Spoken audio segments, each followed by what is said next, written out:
Hello, all, and welcome to Movie Bears Podcast TV. I'm Brad Harrison. Each week, I'm joined by other awesome, hairy, fun guys. This sounds like a gay.com profile. Who, who love to talk about TV as much as I do. And of course, by that, I'm alluding to the wonderful Casey Scott. Welcome, Casey. Hello, hello. And the fantastical, mythical, legendary, almost like a unicorn, Stephen Heston. Wow. Oh my I gosh. should be pooping rainbows or something. Yeah, exactly. No, instead you just have your collar unbuttoned, teasing everyone with your What? chest hair. Oh, sorry.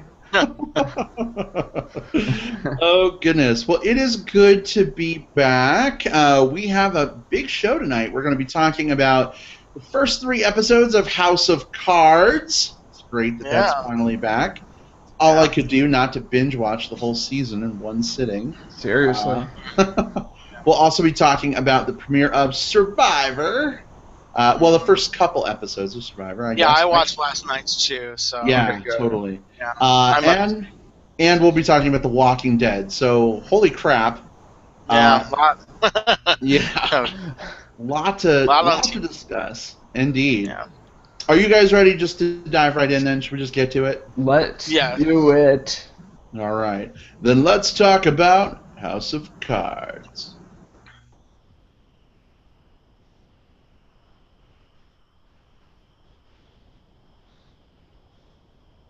So, Steven, this is something that you plugged a while back, so thought it fitting that you kind of launch this discussion a little bit. I'm sure we'll talk through the plot points as we go, and ahead of time we'll just say Spoilers. Yeah, for sure.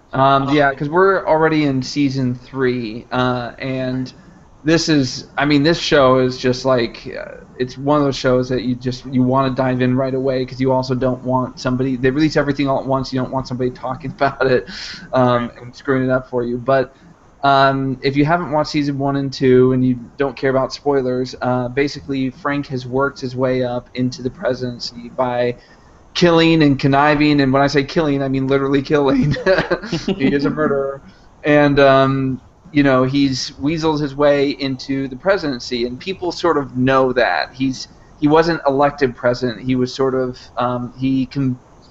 by weaseling, he convinced the previous president to step down, and he was the vice president, so he became president. So he's only got a short, finite amount of time left in this term before re-elections come around, and everyone's saying there's no way he can get re-elected because they don't really believe in him. But he's thinking in his term, I want to make a legacy, and I do want to run, but I also want to start a legacy. And so in episode 1 of this season, we sort of get an introduction to America Works, which is his basically Obamacare. It's sort of a thinly veiled Obamacare, I think. For jobs. Exactly, but it's for jobs. And so it's basically, instead of everyone gets health insurance, everyone gets a job. So if you want a job, you can have one. And I have no idea how that would work. Yeah, I'm just like, yeah. But yeah, Beautiful dream. it's interesting, and it's something that's very bold and everything.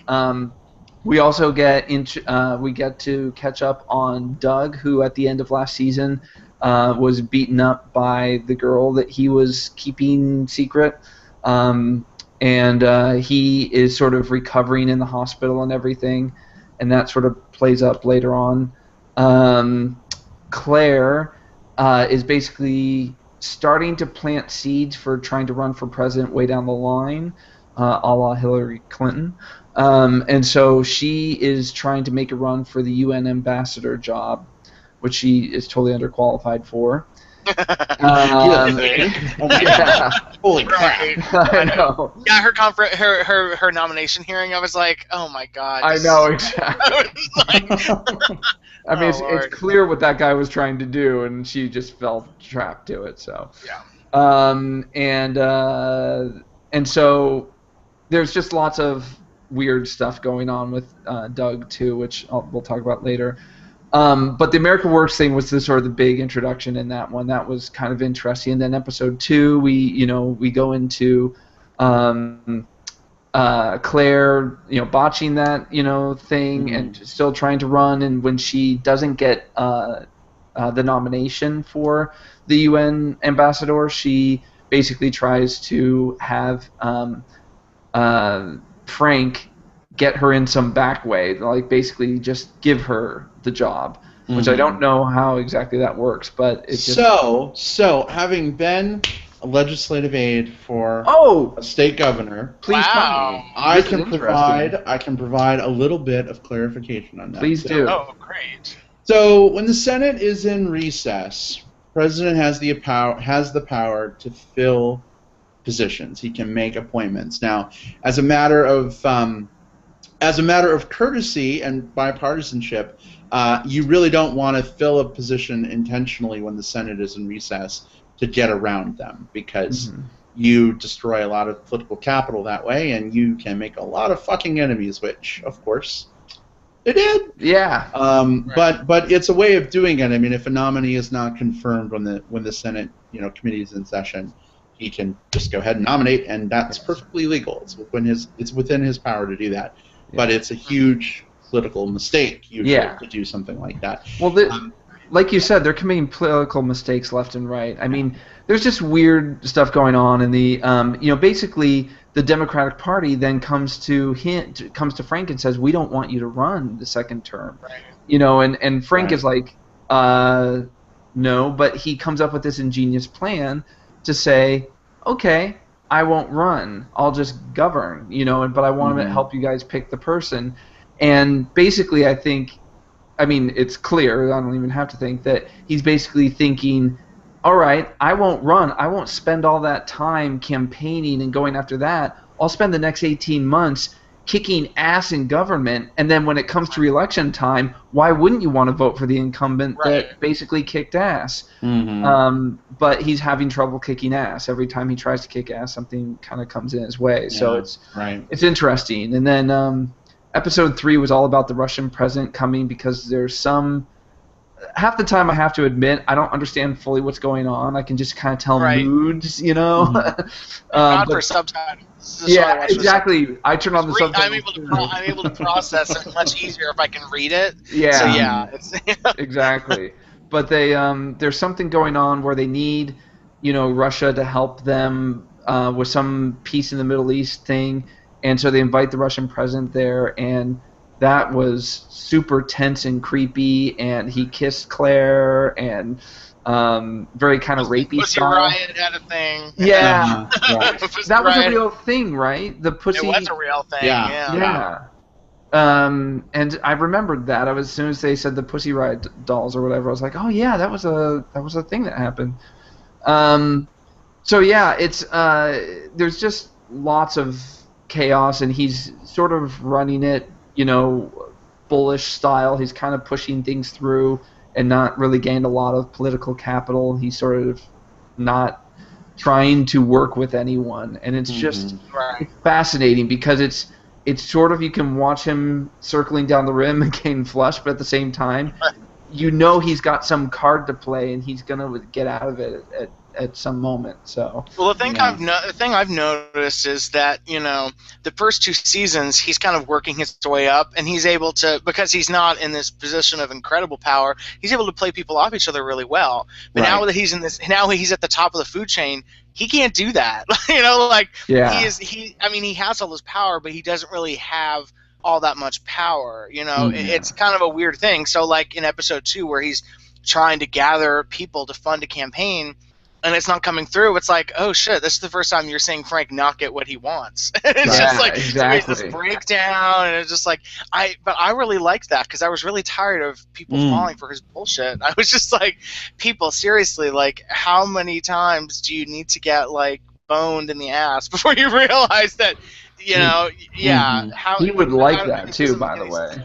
I finished watching. I binge watched season 2 earlier this week, and the whole that three-way thing. I was surprised. I was like, oh my god, ooh, okay. Well, now question: Is Frank bi or is he gay? Is he by now gay later? Like, what do you think? I think No, because he was into Zoe Barnes. He had that affair going on. Sure, I think it's a power thing. Exactly. I was gonna say it's a power thing. He gets off having someone underneath him that he can make do what he wants, and so he had this Secret Service guy who would do anything for him, and he's like, "Hey, I'm gonna make out with you, and you're gonna suck my dick," or whatever they did. Yeah. I have no idea what they did, but it was great because the next morning he's like, "Yeah, I needed that. I slept really well." It's like, yeah, because you got to dominate and control somebody. Of course you slept well. Yeah. Which is, I think, why this season he's having such a tough time, because like he and Claire are sort of butting heads a little bit. Right. He's not sleeping in that room with her, which is interesting. He doesn't have a sexual outlet. I think he needs to pop his cork.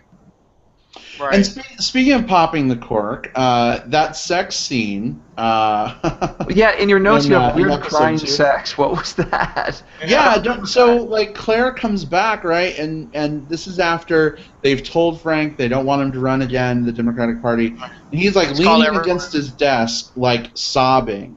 And she just comes over and like lifts her little dress and lowers himself on him, and he's crying, but she's like riding him, and then that's right. And that's the first time they've ever actually showed them having sex. So it was kind of a big deal to see that, and I'm like, he only gets a boner for women when he's sobbing? But also, like, how could you have sex when you're in that mood? Like, I couldn't get it up, if I was... Right, I was shocked. I was like, wait, how is this happening right now? I was like, I could see... I think that was a rejuvenation. I think it was a rejuvenation thing. It was kind of like, listen, like, this is who we are. We're powerful, dominating people, and you need to get back into control. Yeah. So I think that's kind of what that was. Yeah. Well, Casey, what are your thoughts so far? I mean, 3 episodes in. Do you feel like quality-wise better than season 2 so far?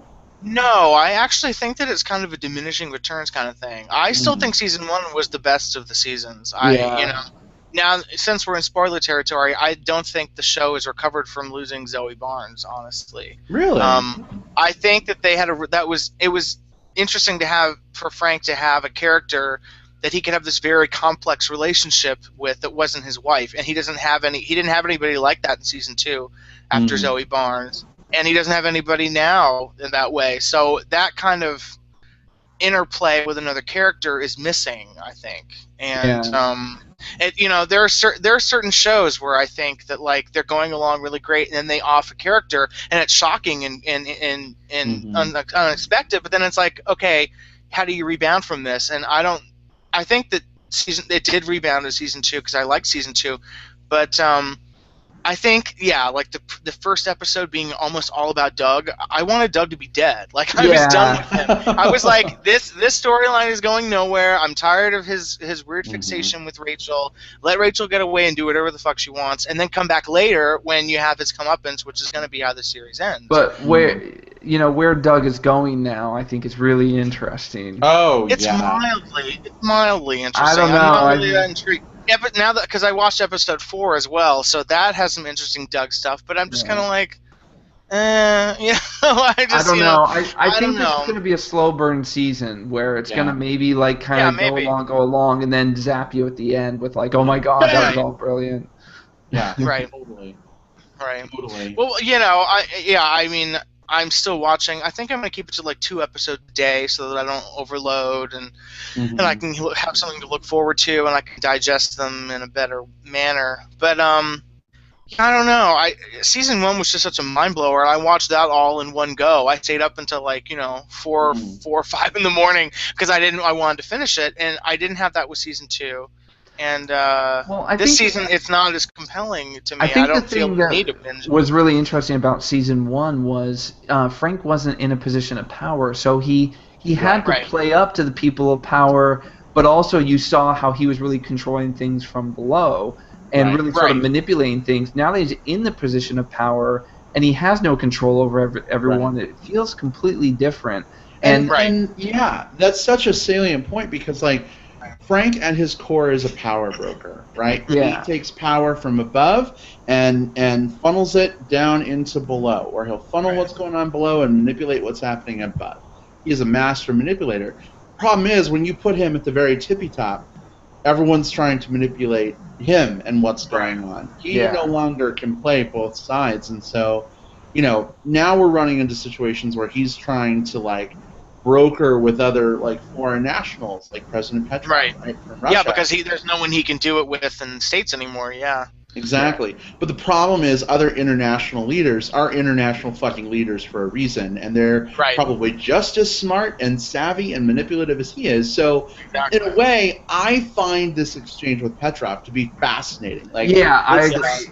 It's this constant exchange of like power and criticism and whipping, and you know, I love that relationship so much. And you know, I'm only like a few episodes into the season, right? So I hope this isn't the last we've seen of Petrov or Frank having to deal with other foreign nationals, right? Who could hold sway over the United States and what's going on. Well, he's going to have to deal with Israel and Palestine eventually, because that's an ongoing thing. Yeah, definitely, because they've got that whole Jordan Valley plot line, right? Yeah. Stephen, I wanted to ask you, like, because you watched The West Wing, right? I only watched a little bit. I didn't watch that much of it. Okay. Casey, did you watch The West Wing at all? Yeah, I watched about 4 seasons of it, and then I just got behind. But yeah, I loved The West Wing. I thought it was great. So this show, I mean, especially this season, this is like the West Wing season of House of Cards to me. Because now the show is really like from the perspective of the president and all the things that are on his plate and all the things he has to juggle. But it's like with the West Wing, everything's all happy, glowy, and resolved, and you know. But with House of Cards, it's like dark and gritty, and you know.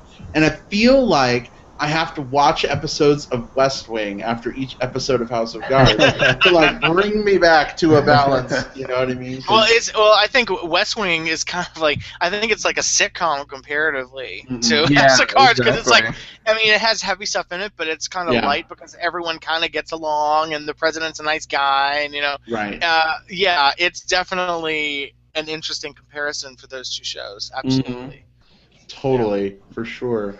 But this season has been pretty interesting so far. Stephen, I know you kind of went through some of the notes from the plot. I thought it was cool seeing Stephen Colbert on the first episode. Yeah, that was really interesting. It was, and he was handing it to him. Oh, he was. I love when he was like asking about his like plan, right? And the president's like, "Oh, America works, AM works," you know, and he's like, "Oh, is this like a mythological novel or something that you're writing?" Or he says, like, is it Amway? Is it multi-level marketing? Right. Is it a pyramid scheme? You know. Well, that was interesting because when the season began, they said that he had lower approval ratings than Walker did when he was in peace. And Walker had like an 8% approval rating. I know. Like, oh, shit. Okay, so now we're having to deal with Frank trying not to be Carter or Ford. It's just like, you know, it's just like, oh god, here we go. You know? Well, that's the thing that I worry about with shows like this. I mean, it's, you know, shows like this and even Scandal to a certain extent, they're going through such an extreme that how do you back away from that extreme? Because like with Scandal, all they're trying to do is one up themselves, and it's gotten to the point of like complete ridiculous. It's ridiculous at this point. I'm over it. Yeah, and I'm afraid that's happening with this show. It's like he's become president, and you know things are escalating. I almost wish he would lose the election and become like a congressman again, but you can't. Like once you're president, you just retire. Right. You know, you don't. I mean, basically, you basically go on like speaking tours. That's about it. And that's one of my complaints about the show. My complaints about the show are very few, but his rise to power has been meteoric. I mean, it's so fast. Yeah. Here he is, season 3. I have no idea how many seasons they're planning for. Maybe this is the last one. You know. Maybe well, there are fans that are hoping that 4 will be the last one. I don't know how this one ends, so we'll have to see. Yeah. But you know, I don't think it can go on for much longer because I think it's kind of gone where it needs to go. Right. But he just has nowhere else to go. Right? Yeah. Right. And so I'm kind of wondering, given all the attention that Claire is getting, and that she's dropped this seed that she wants to run. I almost wonder if she's going to become one of the presidential nominees. Interesting. You know, I think that's too soon. I think I she needs. don't know. Yeah. Maybe it is. I mean, obviously she's going to do a terrible job as ambassador because she is so not. Well, prepared for that. Yeah. Well, see, the Democrats are not going to even entertain that idea. They kind of resent her even being in that position to begin with. Mm-hmm. And the Republicans do too. They both do. So, Right. but Right. I do. Well, this, I can't talk about what just happened in episode 4, but it takes an interesting turn in this whole presidential thing. So, yeah, I just definitely wonder kind of where they're going with the Claire storyline, and it's so, for me, Claire is an interesting character, but a little bit of Claire goes a long way for me, and I'm starting to get a little Claire weary. Yeah, she's a little too cold, and a lot of that is disheartening. But I like her as an actress, and I like the performance she's giving. So I'm not anti-Claire yet, but I mean I know what you're saying. Like, just sprinkling her here and there makes you want her more. Whereas if you give me more, it's like that's too much Claire. At this point, she's in such an important position, it's impossible to sprinkle her anymore because she's become such a major part of the administration now, which that was what she wanted, but it might not be the best for her. Maybe Frank's going to get tired of her too, just like the audience might. So it's just, It's funny, it was my birthday last week, and my birthday tradition is to watch The Princess Bride, and of course she plays Princess Buttercup, right?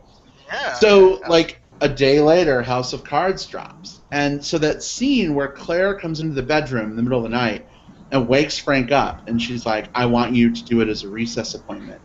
I just, oh man, I wanted him to just open his eyes and say, as you wish. So much. So awesome. Oh my God. But they missed it. They blew that opportunity. What the hell, man? But it is interesting, though, that she has such influence over him, right? That she's getting him to make all these political mistakes. And I really think, like, she's going to be the fucking ruin of him somehow, because she does not know what she's doing. Like, politically, she's making all the wrong moves. And if she has that much influence over him, that he'll fucking make a recess appointment for her, I mean, not a great situation for President. And then, well, I think he did it also because he realized he made the decision in that episode that he wasn't going to run. It's just like, well, what are they going to do? Like, claim nepotism? Fine, I don't give a shit. I'm not running. So I'll put my wife in a position. But he is running. He is running. I mean, it's an underhanded run. He told Remy and Claire that he is going to run. He's just saying that publicly. So we're waiting to see how that's going to play out, because he's going to obviously flip flop at some point. But by the way, but I don't know. I mean, that doesn't make any sense, because that's obviously going to come back and bite him in the ass that he gave his wife a job she wasn't qualified for. Right. I don't know if.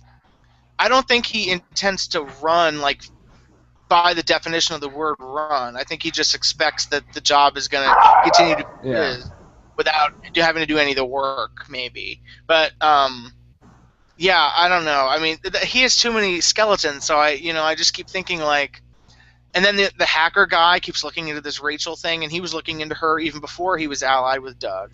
So it's just like, the other shoe's going to drop. There's the guy in prison and all these people, and I'm just waiting for the comeuppance, and it's going to be delicious, because I really want. I want it to end. I want it to end super badly for him. So. By the way, is it me, or does Frank look a little chubbier than he did last season? He definitely looks like he's put some pounds on. Yeah. Although part of it is they're showing him out of a suit coat a lot more often than they usually do. Yeah. Especially when he's like leaning against his desk in the Oval Office, and you see like the belly pudge, like the muffin top, as you right. Well, he's not running with Claire anymore. That's true. I can't imagine that he would still be able to do that. So. Yeah. But I mean, I always thought Kevin Spacey was kind of hot anyway. So. Me too. That shower scene in American Beauty where he's like wanking it. Yeah, exactly. Oh boy. And he's on our team, so Wow. That's the rumor. Anyway, he'll never admit it. But. Yeah, he'll never admit it, but it's pretty true. Yeah. Well, guys, believe it or not, we have 2 other shows we have to talk about. All right, let's move on. All right. So are we good with putting these cards to bed for now? Yes, I think so. Yeah.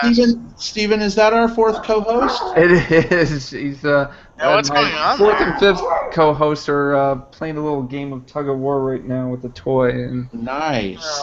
one does not like that the other is winning. I want to play tug of war with Kevin Spacey. Oh. All right. Well, why don't we move on to our discussion of Survivor.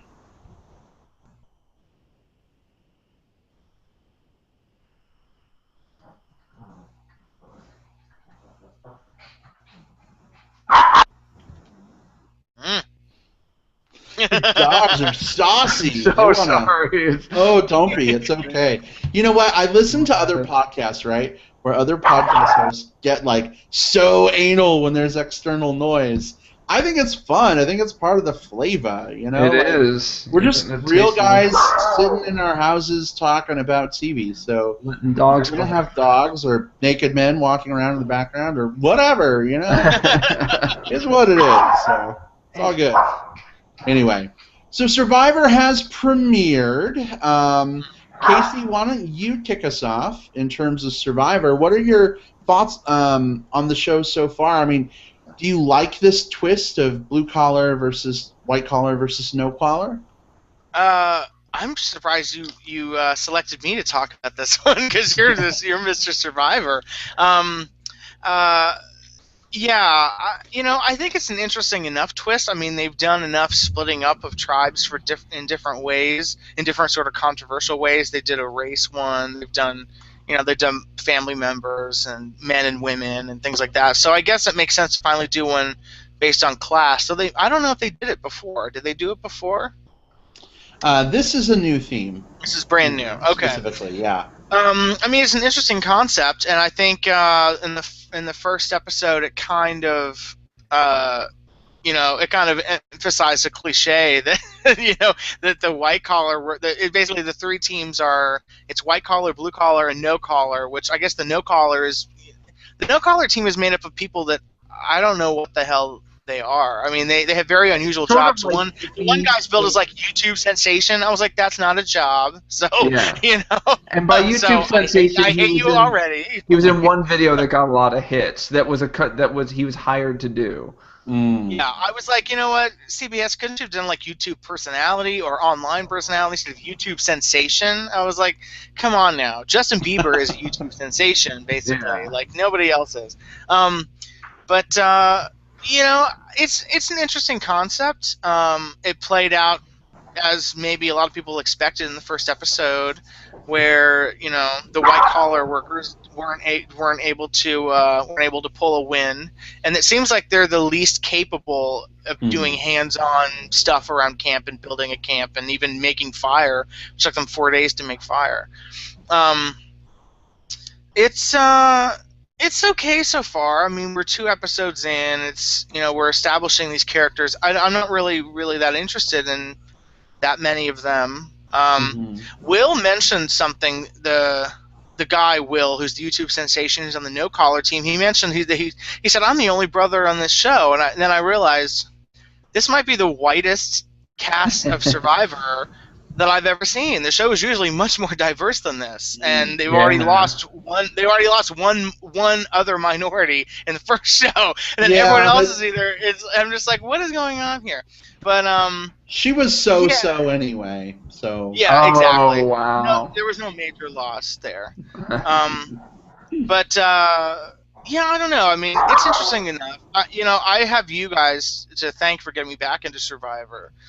Because I keep forgetting that's even on, and then you guys are really into it and love it, so I started watching again. Well, see, and, I'm glad I do. You asked why I put you first, right? In my Christian Grey master control power. I put you first just because I know Steven and I are huge fans of Survivor, but you're kind of a relative newcomer back to Survivor, and so I think from us it's a little bit different. So I like to hear your perspective as someone with a little fresher eyes. Okay. That makes sense. So, yeah. sure. Yeah. but sounds like you're kind of maybe enjoying it a little bit. So Yeah, far. it's interesting. I mean, I'm not in love with it. There's, there are usually when on the seasons that I like, there are at least some characters or people that I enjoy watching or have fun getting to know, and there really aren't that many that in this season so far. I do like the fact that there's a hot bear in the blue collar team. In Speedo, no less. Yeah. He's a little annoying, though. He is at this point, yeah. Yeah. He's a little annoying right now. But he's still hot. And he keeps saying, yeah, I mean, I'm not going to let you down. It's okay just because I'm fat. And I was like, yeah, fat, I guess, by TV standards. Like, you're not that fat. Yeah, so exactly. I'm just like, fat, come on now. But I did love that in the second episode, Jeff is like, really? You're the one that's not going to sit out? And he's like, don't worry, I won't let you down just because I'm fat. Sure enough, that dude can, like, perform. I mean... Yeah, he finished first. Yeah. Yeah, absolutely. He's like a dolphin, but with chest hair. Right, exactly. And a paunch, which is hot, yeah. He's like a paunchy dolphin. lot of interesting characters this season so far. The Blue Tribe, obviously. A lot of nudity already. I know. Yeah. We've got Dan on the Blue Tribe who has lost his Speedo underwear at this point in the ocean. Right. That's a shame because now he's wearing a shirt around his nether region, so we don't get to see as much. Wah, wah, wah, wah. But some crazy shit going on. So Mike, the oil worker guy, like chopped off a scorpion's tail and ate the whole scorpion, expecting not to get sick. Like, really, dude? I know, that was so stupid. I could not believe that happened. He's a blue-collar worker. I guess he's not educated or something. Like, it was just ridiculous, though. Like, even though you cut off the tail, there still might be some poison around. Like, it's just... Yeah. Yeah, it's kind of crazy. But the coconut vendor guy, Vince. Oh, God. What is a coconut vendor? Like, what does that mean? I don't know, but he's no collar because apparently that doesn't require any business acumen for white collar or any hands-on stuff for blue collar. So it really is no collar. I don't know what the fuck you do. You tell other people to get the coconuts and then you sell them. Yeah. I just love the looks on his face. Like, spoiler alert, by the way, we should have said blah, blah, blah, blah, blah, if you're listening, blah, blah, blah. I'm kind of sad that he was voted out because I love the looks he would give when they would, like, cut to him. Like, every once in a while, he'd be like, just giving these crazy-ass looks. And he brought a level of Survivor creepy that we haven't had in a long time. So he is serious creep. Yeah, just a little bit. You know what I mean? But if you have, that other guy Joe was like, he looks at you with like these eyes that like bore into your soul to see if you're telling the truth or not. And I was like, yeah, pretty much. So no wonder you want to get rid of him because in the game that's terrible. That's a terrible skill to have. One thing I'm really, really happy about this season is that there's no Exile Island and no Redemption Island. Thank you. Once. Right. Finally. Yeah, I don't think that's necessary. Yeah. So, Steven, what about you? Are you happy to see a return to the three tribe dynamic? What are your thoughts? I am very happy. I think this is I mean, the sort of class system is always just a way to kind of start off the show. Then the show is carried by its characters. And I see a lot of potential characters in this cast. And, there's a lot of dynamics, a lot of really different kind of personalities. And, the gimmick of the classes, I think, pretty much, played out in the first episode, but I thought it was really interesting also, when they went to Tribal Council in the first episode, the white collar, that one woman, the older woman, found the immunity idol without any clue or anything. Yeah. And then, she went to Tribal Council, and they were gunning for her, and I was like, she better play it, she's going to go home with the idol. And she didn't. I'm like, you are the dumbest person in the world. She convinced somebody else to vote with her, and she got so off or whatever. And then, I thought that was brilliant. So that was a blind side. At least they edited it in a way that it felt like a blind side. Did you know? I don't know if you heard this. I read this from a journalist who was on the island for that tribal council. Mm-hmm. So when they held up Joaquin's vote for for Sherlin, or Yeah, whatever he spelled out. he spelled it so weird. Yeah. So we didn't see this. It was obviously edited. But they had to stop tribal council, sequester everybody, find out whose vote it was, and clarify with Joaquin that he was voting for Carolyn instead of Shireen. Oh Well, yeah, he must have done that on purpose. Like that, there's no way he could think that that was how you spell Carolyn. Like, it was weird. I don't know. But then even in the second episode when No Caller goes to, was it No Caller who went to tribal? Yeah, yeah. They that was a complete blindside too. Like I totally thought they were going in direction, and and then when the votes came in at the end, like Featherhead's name wasn't even on the table. Like nobody was even talking about him, and so to have, I mean, they were gunning for one person, they were going to split the vote with him, but he wasn't really even in the sights. But I guess he pissed off a YouTube sensation because he switched last minute and voted him. Like it was just fascinating, like how all that went down. But I also I think it's frustrating also the woman that can't hear, how she's like, nobody's including me. It's like, what was that? But it's like, number one, I'm sorry, you've got a handicap that is very difficult for people to easily include you, number one. They don't want to go strategizing with you because they can't whisper with you. They'd be like, I want to vote this guy out. Well, actually, I think that whispering would be the best way to negotiate with her, because you go in close and whisper. Actually, that it's kind of good to have her, because then you don't have to talk loudly or worry about other people hearing. So here's my thing on this whole thing with Nina, right? I think there's fault on both sides. I have friends that are deaf. I have worked with deaf coworkers. Yeah. And the thing about that is when you're talking to them, it's very important that they be able to see your lips. Yes. And you have you should be more cognizant that your head is not down and that they can't see you when you're talking, right? Because they're just gone. And I know for me personally, I hear really well in the higher ranges, but lower ranges I don't hear that great in sometimes. So men with deeper voices, which are sexy as hell, a lot of the times, I rely sometimes on reading lips to make sure that I'm getting the full, But if they're kind of talking, and I can't see, then I'm kind of nodding and smiling a little bit. You know what I mean?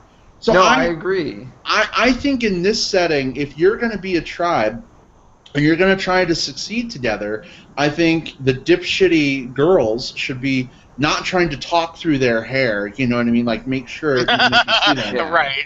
but also, I agree with you. I think there's a little bit of victim mentality from Nina as well. Well, that's what I was trying to get at, is that, I agree with you that, number one, the bitches be bitches, but, that's something that happens every season. People form these little cliques, so to come in there and go, you guys aren't including me, they don't have to. That's part of the game, is forming these bonds.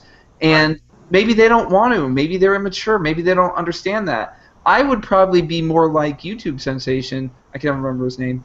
I would probably... Will, I think it was. Will, thank you. I would probably cozy up to her, because I actually think that's the thing that's stupid about the girls, is that they're discounting her vote. And the thing is, you can take these disenfranchised people and create an army, and then all of a sudden you have the numbers.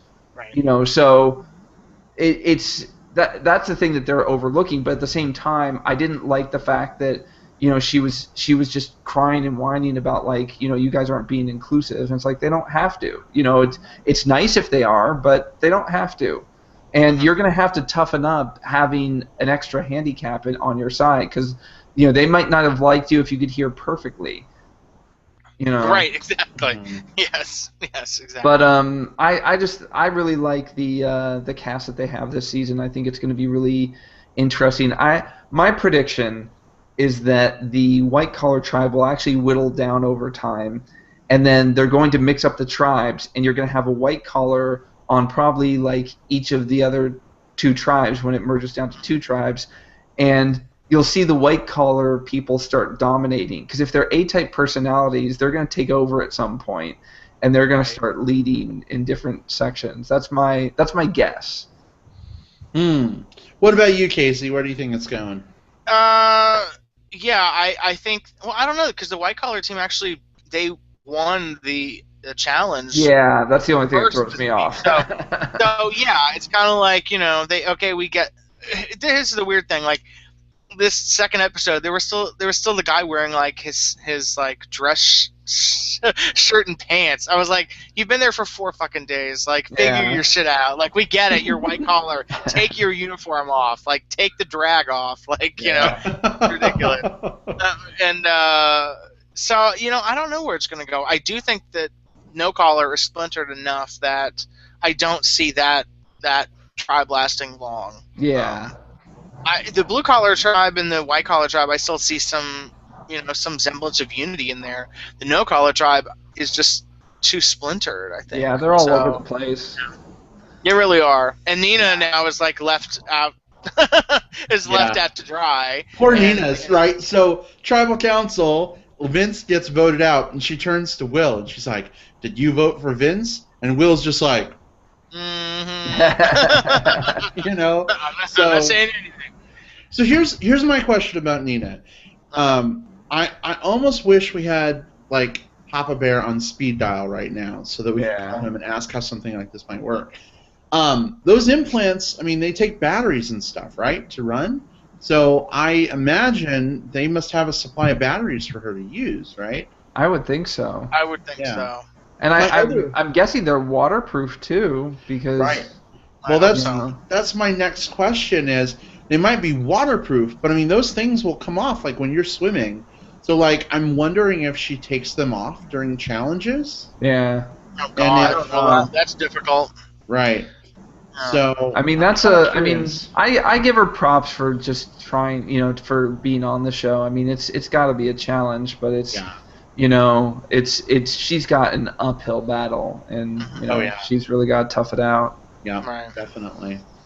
Well, I don't know about you guys. Well, I think I know about you, Stephen, but I'm definitely going to be watching the rest of this season. Oh yeah. It's kind of been a tradition in my family since like the first season that like every Wednesday night or whatever night Survivor's on, they've switched it past.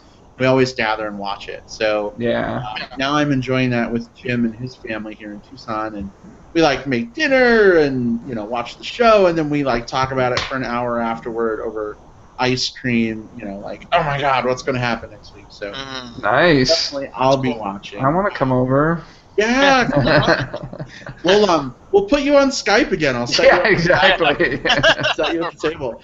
You can look at the taco we made. You won't be able to eat the tacos. You can look at them. But Casey, what about you? Are you going to keep watching this season? Yeah, I'll keep watching it.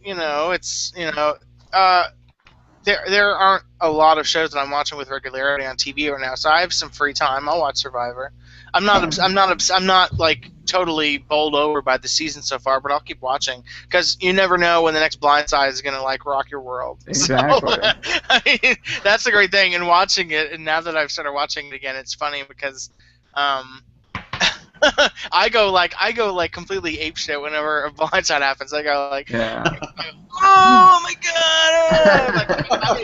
I make so much noise, like I've been punched in the gut, and then it's like someone just told the best your mama joke, and I'm like, oh my God, it's amazing. So when that happens, it makes me happy, and then it's energizing to watch. So, All right, awesome. Well, shall we move on then? Let's walk on over. All right. Well, we've got some like awkwardly fast transitions tonight, but there's just so much to talk about. Oh my God. Seriously. We don't have time to like plant the seeds of a segue 8 minutes ago. Sorry, guys. We'll just have to deal with it. Hey, I'm going to restart my browser because I've been staring at a white screen this entire Survivor discussion. Oh, really? Oh, no. We can see you. I know. My display driver keeps crashing, and I don't know how to fix it after it happens. So if you want to do the intro, like before the break to Walking Dead, and then I'll just come back and then we'll talk. Okay, sure. And then, yeah, sorry to give you more editing woes, but No worries. It's all good. just stick this at the end of the episode as an Easter egg again or something. I do love finding those, but Technical difficulties. We make good stingers. yeah, it's fun. So does the discussion we have while you're gone. Yeah. Oh God. No. Oh no. All right. Well, do you want to do the intro to Walking Dead, and then I'll. No. Just go ahead and drop off. Okay. And then I'll come back. It'll add a logical point. No worries. Okay, I'll be back. Okay. Steven, are you still here? Yes. All right. Yeah, I didn't get dropped. Stupid technical difficulties. Yeah. Could you believe that Featherhead got voted out last night? I was, I was a little surprised, but I was really surprised. Yeah. I was like Casey last night. I was like, what? Whoa! Yeah, for a minute there, I thought it was going to be Jen. I really thought. I thought it was going to be 2-2-2 until he said, and the next person voted out. I'm like, oh wow, they voted out Jen, and then he's like, what's it, Vince? And I was like, what? Yeah, right. I was definitely surprised, and I don't know. I think Jen is dangerous. I think she's kind of the one to watch this season a little bit. She's very, very smart, and smart is dangerous. Oh, Casey's back. I am. There he is. See if it works. This. I don't know why this does this. I'm gonna Google this and find out because it happens at least twice a week. But oh my lord. Okay. All right. Let's do the go thing. for it. Okay. Yes. Right. Here we go then. Our discussion of The Walking Dead.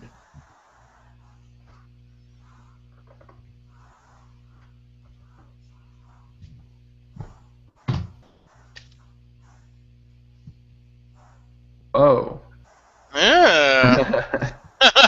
Am I going to be probed? What was that? Yeah, what was that? Oh, no, you were doing your white balance. It's one of my lamps. Oh, because now it looks... Actually, it looks more... It looks like an alien finger. Yeah, it looks like you cut E.T.'s hand off. Ouch. Yeah, exactly. So. Walking Dead. Big episode this week. Yeah, it was great, I thought. Yeah, for sure. So, as usual, spoilers, blah, blah, blah, blah, blah. So, I have been waiting for this a long, long time. Alexandria is a place that's in the comic books. It's one of the more interesting storylines that I've been enjoying in the comic books. So, now that we're actually here, it's really exciting to me to see how this stuff is now playing out. It's kind of like when we got to Woodbury and we had the governor, right? Only this kind of seems opposite to that in a way, right? It's possible there's some kind of hidden agenda. I mean, the other shoe's got to drop at some point, right? That's what I'm waiting for. Yeah, it can't be all kittens, rainbows, and haircuts. You know what I'm saying? Yeah. Like, something's got to happen. But in a way, it's almost like the good guys have now become the bad guys. You know what I mean? Because they're like, we don't want to be weak, and this community is amazing, but it's soft, and, what do we do? And, Rick's like, well, if they can't hack it, we'll just take it from them. Yeah. And I'm like, that is something the motherfucking governor would have said. Yeah. Right, exactly. Rick I was like, oh, God, yeah. Yeah. So one of the things that I love about Walking Dead, and I don't think we have seen it as well done as perhaps in, like, Season 1, but it's seeing how this world is changing our main characters, right? We've seen Carol make this phenomenal change from, like, the person she pretends to be in the video clip, right, when Deanna is interviewing her. Yeah. When she's lying about, like, loving her husband and just being a den mother and they're protecting her. She's like fucking Xena warrior princess at this point, right? Right. But she's made a big transformation. And Rick, I mean, he has been impacted by this new world so much. He used to be this shining, noble guy.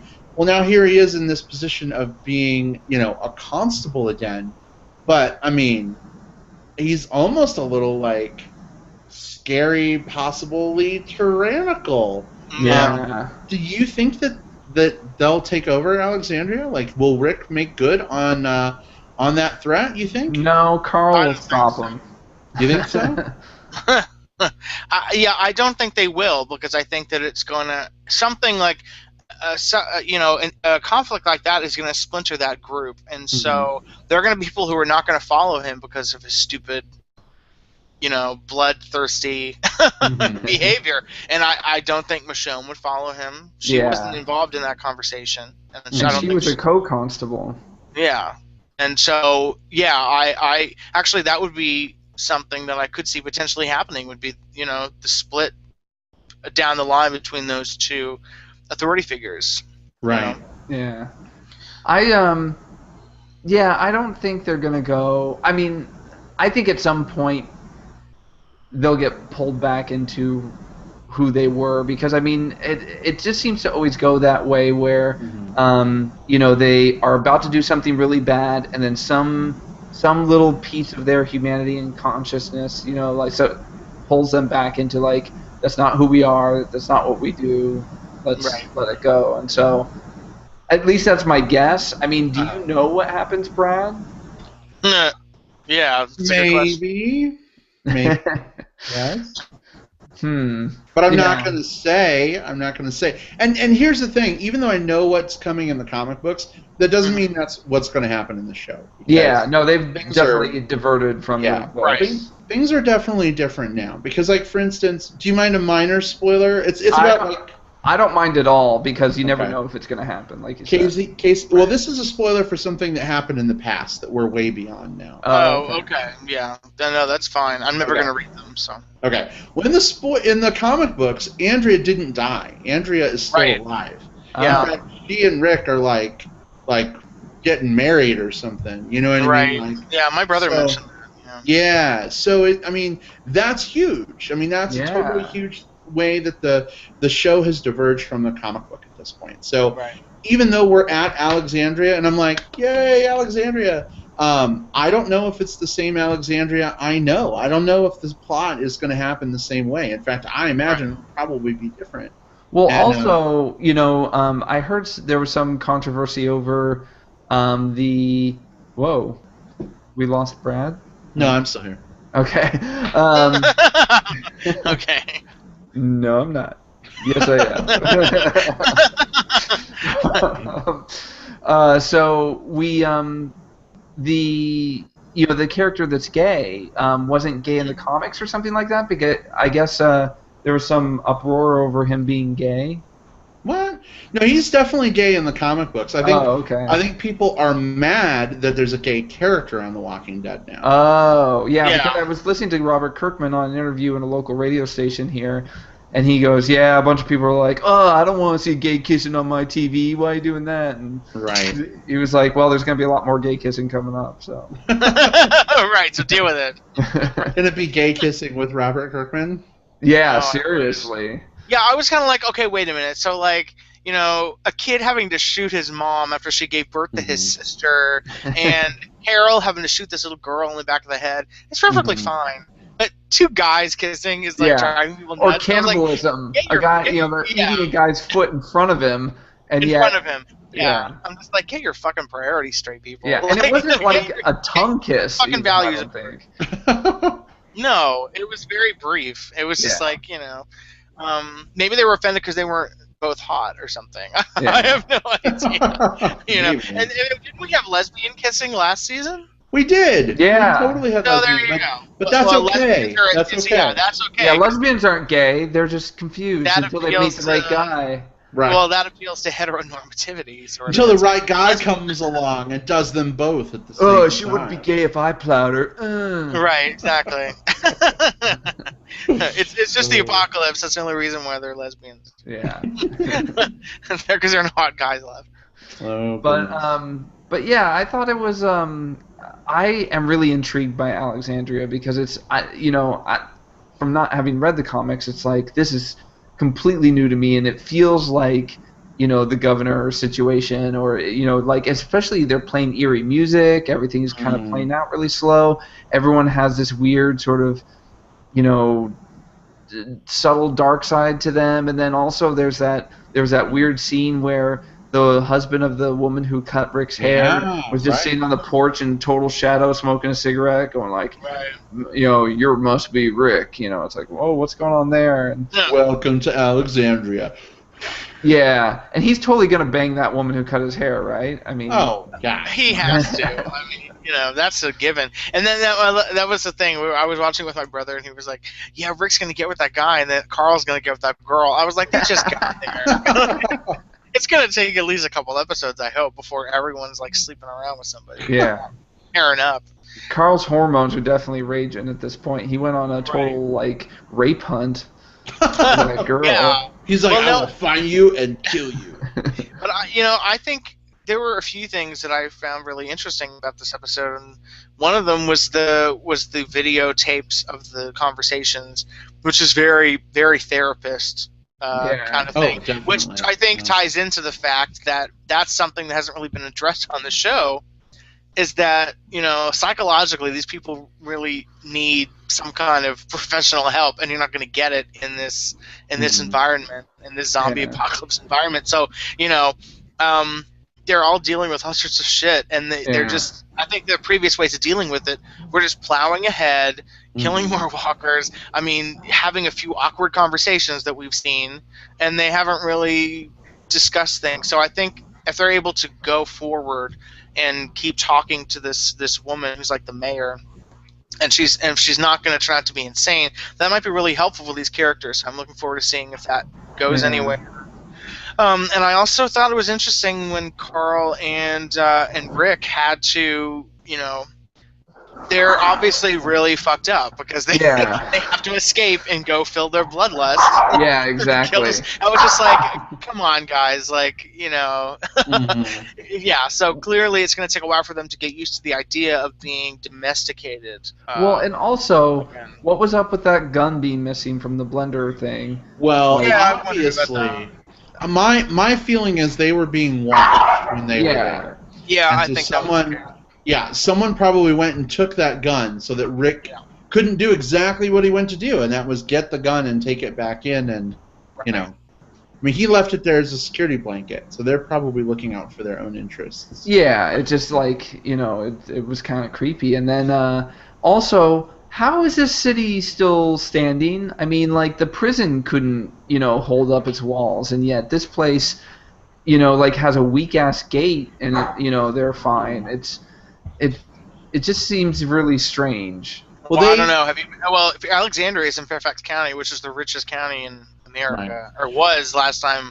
And so I'm sure they have all the money in the world, whereas prisons have to keep fighting for funding. Right. So that so maybe that's why that prison was falling apart in this new gated community. Let's not forget, with the prison, they would still be at the prison if the governor didn't take a fucking tank and blow up the walls and drive through it. You know what I'm saying? Too. So, and they kind of explained with Alexandria. Deanna did when she was talking to Rick, because he asked her, like, "How did you get these walls?" And she's like, "They were building a shopping mall nearby, and they had all of the raw materials and metal and everything over there when everything happened."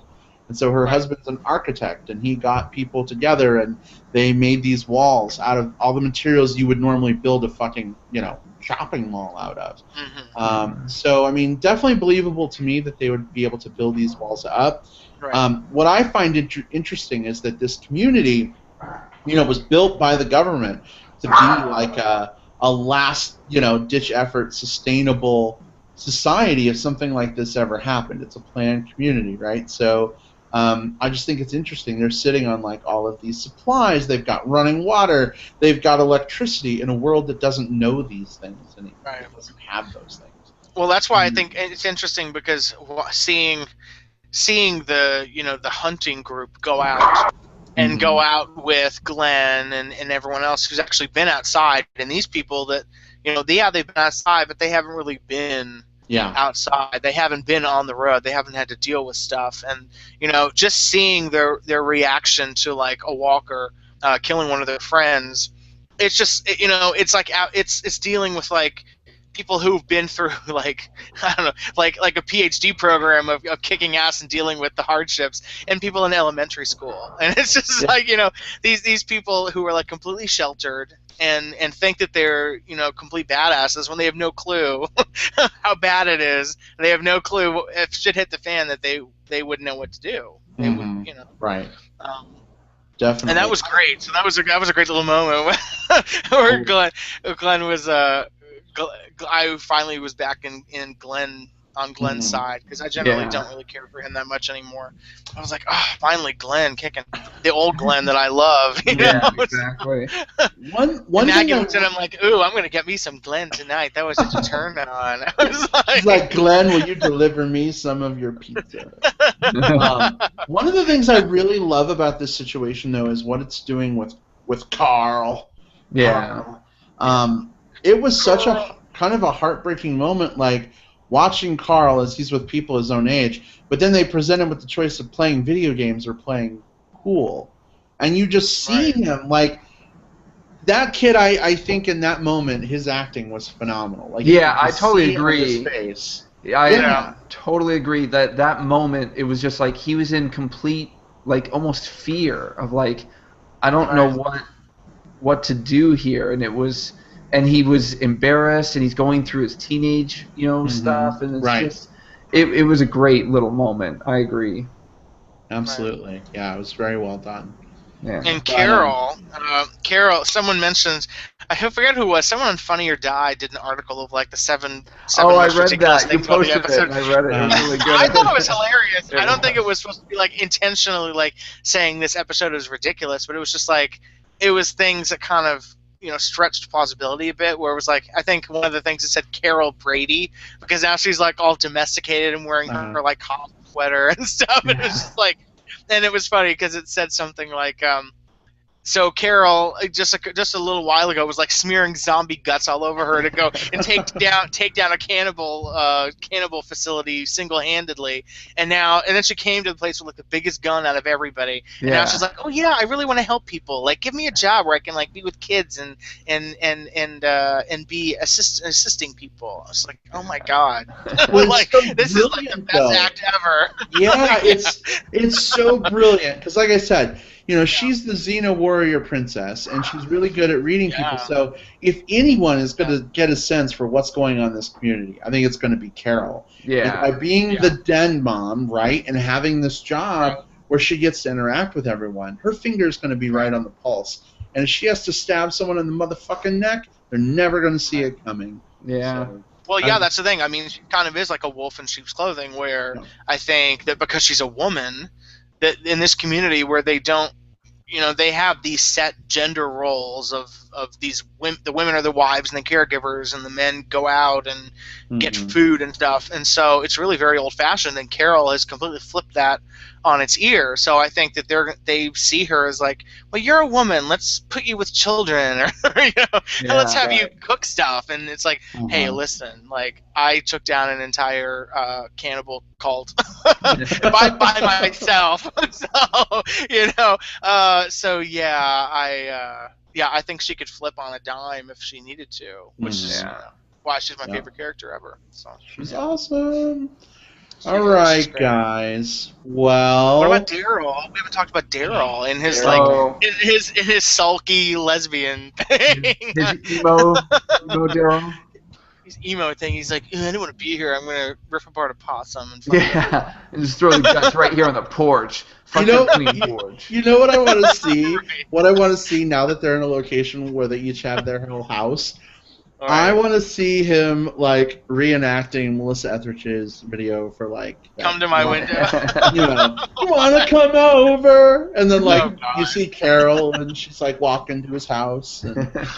Oh my God! He still hasn't taken a shower. Like Daryl's just a hot mess, and he is a hot mess. But I think even in his real life, the whole scenario is completely foreign to him. Like even pre-zombie, I don't see him as the domestic or suburban type. No. I see him as like he was basically like the backwoods piece of shit. And so I even think that. So it's kind of like he had adapted and he was familiar with this new world, and this is a completely new world because it's something he's not at all familiar with at all. So of course he's going to distrust it probably more than everyone else. So. Yeah. But I'm ready for him to get over it. I was really happy that Rick shaved his beard. Like, he looked good in a smaller beard, but when it got kind of bushy, it looked like female pubic hair or something. Yeah. It looked like, Brad Pitt has that gross beard sometimes. Yeah. Where he looks like the Scream, sort of. Yeah. Yeah. That's not good. But. Well, Daryl. I'm getting a little tired of Daryl, actually. I'll be honest. Yeah. He needs to make some progress as a character. He can't just be sulking. Right, he does. I mean, he has been stuck in kind of the same mold now for a while. Daryl used to be my favorite character. Now, me too. Yeah, now it's Carol was always. Oh, really? It was always Carol. But I want to see him make some kind of change. But I don't know. We'll see. We'll see what happens. Well, are you guys ready to move on to some plugs as we look to wrap this thing up? Let's wrap it up. Yeah. All right. Steven, what have you got this week? Well, first, I'd like to say I tried giving Battle Creek a shot and couldn't make it through the first episode. Oh, really? Yeah, I heard not good things. It's gotten really good reviews, and I'm sure a lot of people, it's a decent show, but there was nothing new there. It was kind of tired. There wasn't anything interesting for me, so I am unplugging Battle Creek, even though I didn't really plug it. Did you plug that last time? I can't remember. I don't think so, but just in case I'm unplugging it. Okay. I want to give a plug to RuPaul's Drag Race Season 7. They just started, and I think it's going to be a really fantastic season. These queens look pretty fierce, and the thing that I think is really interesting, though, is they took away RuPaul's Drag Race Untucked, which was the follow episode that sort of gave the behind-the-scenes stuff, which we enjoyed watching, and they put it online only, and I think that's lame. And it would be fine if they actually made it uncensored, but the people who have watched it, I haven't even watched it online, but the people who have watched it said they censor it almost even more. Like, they still bleep things out and everything, and that's ridiculous. The only thing they didn't censor was, on the premiere, they had, nipples blurred out for the bodysuits on the runway, and online you can see them. So, yeah, BFD. Whatever, yeah. Wow. Yeah. And, if you watch it, it takes place in, some backstage area. It's not in the gold room, any of the nice rooms they had. Yeah, it looks like some abandoned porno set. It's like they slashed the budget going on completely. with this season, yeah. And you can see the crew running around. It's like, oh, this is awful. There's something going on with this season. Yeah. It got pushed from January to March, and I just feel like there's some, like you said, they lost funding or something. But Then my real plug, though, is for an oldie that I'm catching up on, and that's Sons of Anarchy. I never watched the show when it was going on, and since it just recently ended, a lot of people were talking about it. And I was like, let me give this a shot. And season 1 was kind of slow for me. I'm like, I don't know if I like it, but I'm now into season 3 when I steal it. From time to time, I steal a few minutes of it at a time, and it's pretty good. I mean, I'm really digging it. So, just if you haven't watched it out there, I think a lot of people like me who really liked The Shield, will appreciate this show too. It's got that same sort of vibe. Awesome. Yeah, I've been meaning to watch it. It's been on my Netflix queue forever. You have to kind of battle through the first half of the first season, but it gets really good. Okay. Awesome. Okay. Very cool. Well, we have a quick live comment from our very own William Lindis from the Movie Podcast. Oh, hi, Will. Will has been hanging out with us tonight. He says, I missed the first half of tonight's episode, but the parts I tuned in for were awesome. Looking forward to listening to the whole thing. Yay. Will, thanks, Will. Will, we heart you so much. I do heart Will. Why can't Will have, a twin or something that's available and in my neck of the woods? that would be wonderful. I'll tell you what I'm going to do, Casey Scott. We are going to be crashing at Will's house for 10 days for South by Southwest starting next week. Oh wow, that's awesome. I will totally cut off a lock of his hair and we will clone him. Wait, hair from where? His beard is epic. So. And then we can have a Will Lindis on the Movie Bears podcast and a Will Lindis on the Movie Bears podcast TV. So there you go. That would be great. I would love that. Yeah, you two can record from the same bedroom. So. Aw, that'd be wonderful. Will too. Yeah, I like that. Oh goodness. All right. Well, Casey, what's your plug this week, or what are your plugs? Let's see. Well, Looking is still really good. Yeah. And I'm really loving Looking. I like it better than last season, and I like it so much that I went back and rewatched the whole season so far again, just because I like spending time with those characters. But the one that I'm really into, I think he follows us. I know he follows me on Twitter. Ron. I don't know what his real name is, but Ron. He and I were talking about Empire, which is I believe I plugged it a couple of weeks, maybe 2 months ago now, because it's March. That show is it's ridiculously good. I've heard lots of good things about it, so we gotta watch it. It is so good. Is it the first season this season? Yeah, it just started. Okay. And this is brand new. And it is so good. It's like a musical version of Dynasty, and so I'm really shocked that the gays have not gone completely apeshit over the show. And Taraji P. Henson's character Cookie is basically she reminds me a lot of Crystal from Dynasty, and she just has the best lines, and the music is really good, and there's a lot of Shakespearean family dynamics between his father and his 3 sons, and they're all competing to get his affection and to take charge of his company after he dies, and it is amazing. It's so good. So if you're not watching Empire, you really need to be watching that show. It's probably one of the best shows on network TV right now. Yeah. So. All right. Awesome. Very cool. Yeah. Well, let's see. For me this week, I only have one plug, and I actually mentioned it earlier. It is The West Wing on Netflix. Oh. No. So if, like me, you need a little political intrigue with levity and funny and heart. West Wing is totally a great fit for that. I fucking love Martin Sheen as the president. Allison Janney, plays CJ, my favorite character on that show. She's so good. There's just so much to love about that show. Season 1 through 4 were all Aaron Sorkin, and I know some people are not a huge fan of his walk and talk, shtick. Right. But I think it's a great show for the first 4 seasons. After that, that's all I've watched. It's not as great. When Sorkin left, it really took a downturn in a big way. But yeah, if you've never watched it yet, it's very much a product of the late 90s, early 2000s. So just keep that in mind. But if you like House of Cards, but you want something a little lighter, maybe a little funnier, definitely check out The West Wing, because it's on Netflix and it's available. So all right. All right. It's funny because watching House of Cards, it also reminds me of Veep, which is coming back. When's that coming back? I forget when, but that show is another kind of ridiculous view of DC politics, and it's very similar to House of Cards in that it's everyone is out for their own interests, and there's lots of backstabbing, and but it's funny and not like Macbeth or something, Yeah. All right. Well, guys, have a good one. Thanks for joining us this week. Yeah. We'll catch you all soon. Take care. Bye. Bye, everyone. Bye, guys. Enjoy TV.